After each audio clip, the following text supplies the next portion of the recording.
கழிவறை இருக்கை.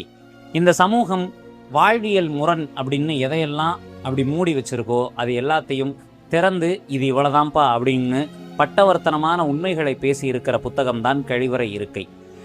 ஒரு ஆணுக்கும் சரி பெண்ணுக்கும் சரி இரு பாலருக்குமே உளவியல் உடலியல் இது இரு சார்ந்த தேவைகளுமே இருக்கின்றன.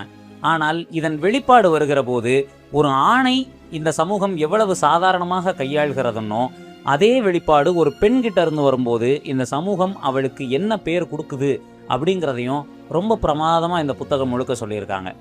எல்லா உறவுகளுக்கும் அன்புதான் அடித்தளம்.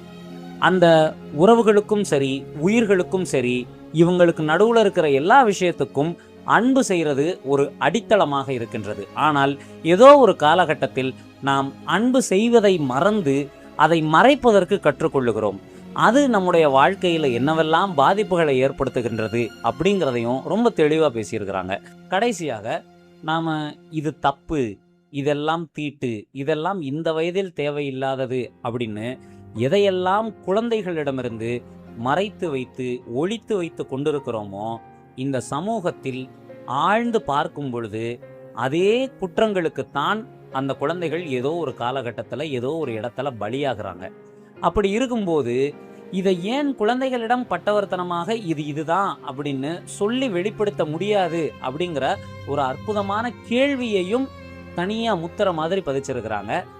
ஒவ்வொரு பெண்ணும் படிக்க வேண்டிய புத்தகம், ஒவ்வொரு ஆணும் முக்கியமாக படிக்க வேண்டிய புத்தகம். நேரம் இருந்தால் அவசியம் படிங்க. கழிவறை இருக்கை, லதா.